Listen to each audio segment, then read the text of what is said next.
you have to do a self-assessment. You have to think about what did you say at those speaking engagements, what did you say during the interviews, how can you get better, because what you did the previous day is done. You've got to go back out on the battlefield, and you've got to, once again, do well, because if not, people will remember you for the last screw-up. They don't remember you for everything that you've done well. Well, and I think also that you've taken some pretty controversial positions over the last couple of months in terms of, a person with political aspirations usually is much more guarded. And I'm saying this as a compliment because they're already thinking, oh, I've got this happening in 2 years and in 4 years, and what about this contributor? And you're a bit of a... I think you're straight shooter. You're a straight shooter, and you're very honest, and I think that's what has endeared you to people, not just in this congressional district, but all over the country right now. So we'll see. Now, HB 1143 is a bill. I don't know. I'll share with you. It's a measure towards providing women with a sonogram prior to allowing an abortion to take place. And it will appear in front of the governor. And how do you feel? What do you think Governor Crist should do about it? I think if Governor Crist is a pro-life candidate or governor, I think that he should allow those sonograms. Absolutely, he should sign it. Yeah. Sign on the side of life. Absolutely. If he does not, once again, what's the message that he's sending? And I think this is a very important issue that we show respect for our unborn, because I just got to tell you, we cannot continue on with this mindset where we're killing our future generations of Americans. And, it's not about a right to privacy. It is really about respecting life. It is really about understanding that it's about responsibility and accountability. And we can't continue to make people believe that they're victims. I just do not agree with abortion being a means of birth control. Yeah, well, okay. So we've got Colonel West on the record about that. Let's take a break. 877-850-85. He was supposed to be debating his primary opponent. When is the primary? August? Yeah, it's August 24th, 26th. I forget. I believe that Tuesday. And the thing is, I don't believe in leadership by entitlement. So if I have to prove myself to be the best Republican nominee in this race, I'm willing to do it. Good. We're willing to help.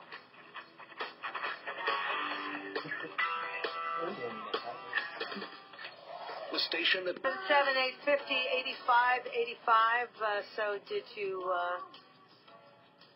get your wife a Mother's Day card?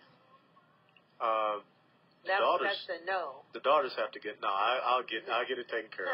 I'm here. I'm the reminder I'll get for it taken everybody. Care of. Yeah. I tell my guys in there Mother's Day cards already purchased. Absolutely. Because otherwise, you guys end up with the dreck that's left at CVS or Walmart. I know my boys. You got to get there early. And And husbands, let me tell you something. As a woman who had to do this without a husband, I used to grieve that I would go to my friend's house and I would see that beautiful "to my wife" Mother's Day card. So please, it's important that gentlemen, everybody out my we will take care of it. Go there. You don't have to get a present.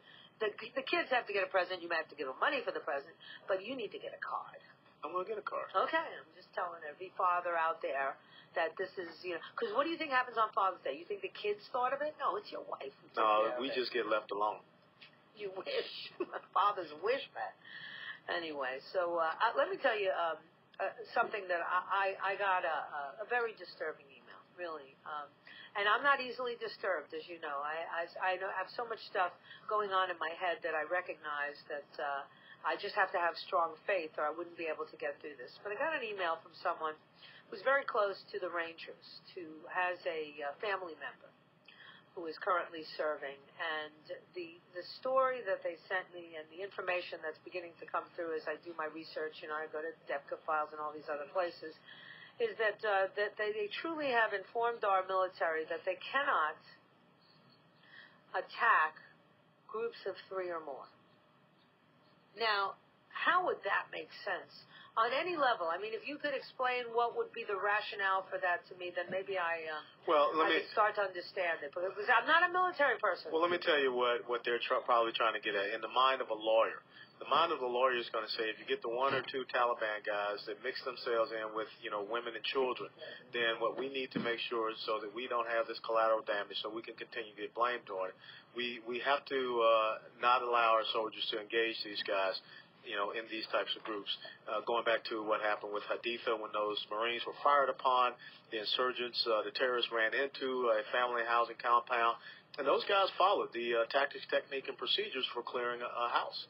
There's no doubt about it. So, what is happening is instead of putting the onus on the enemy and, coming out with the propaganda and the information that says this is what the enemy is doing, which is causing these problems, they rather hold our people to this higher and stringent standard which constrains them and ends up getting them killed. And I have to tell you. I mean, the terrorists are not stupid. The terrorists are not stupid. They know what the rules are, and they use them. They read. I mean, you saw what happened. Your lip, Bite your lip. I mean, that's part of their tactics. And I was so happy to see he got acquitted because, Neil Matthew Puckett. McCabe, No, Neil wasn't his lawyer. Neil was one of the other guy's lawyers. This guy had a female attorney. No, Haitham Faraj and Neil Puckett, they're the same, Puckett and Faraj. Oh, really? Absolutely. So I know. So she's his partner? Well, I don't know if she came in, but I know Haitham Faraj, who is he's a former Marine, JAG officer. He works with Neil on that. Because there was a woman representing him in the courtroom, because I watched it last night. Initially, Neil was on that case. Okay. But the bottom line is this. Neil defended Colonel West. Yes, he did. We get elected in November. We're going to seek to get on the House Armed Services Committee, because I think one of the key things we've got to do is got to talk about this rule of engagement.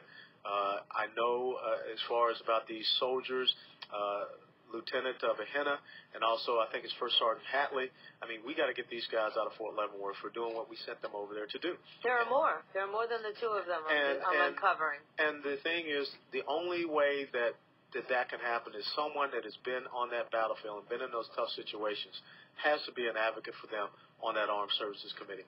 So we're going to take on the leadership of the Army, and we're going to take on the uniform leadership of the military to tell me who is writing the rules of engagement. Are they consulting the men and the women on the ground whose lives they're putting in danger?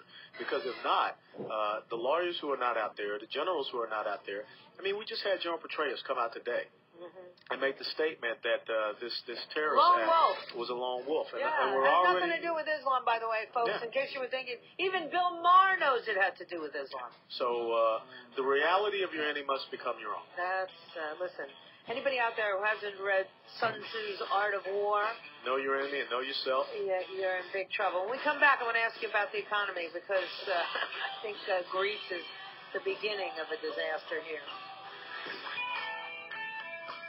877-850-8585. Sometimes I get information and I know this has to be true for you, which I can't share with listeners, because people could actually get in all kinds of trouble for revealing. But what it does is it gives me the broad outlines to share with someone or ask someone like you. I don't know, and neither do you, what the exact rules of engagement are anymore, because you're not in the field, or if you do know, you're not supposed to know probably.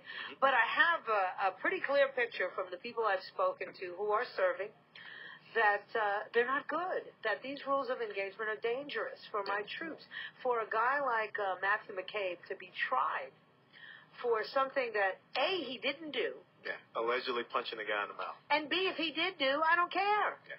I said yesterday, if you want, I'll come over there and put underwear on their head. Abu Ghraib didn't upset me. I'm not worried about my image with the Muslim world.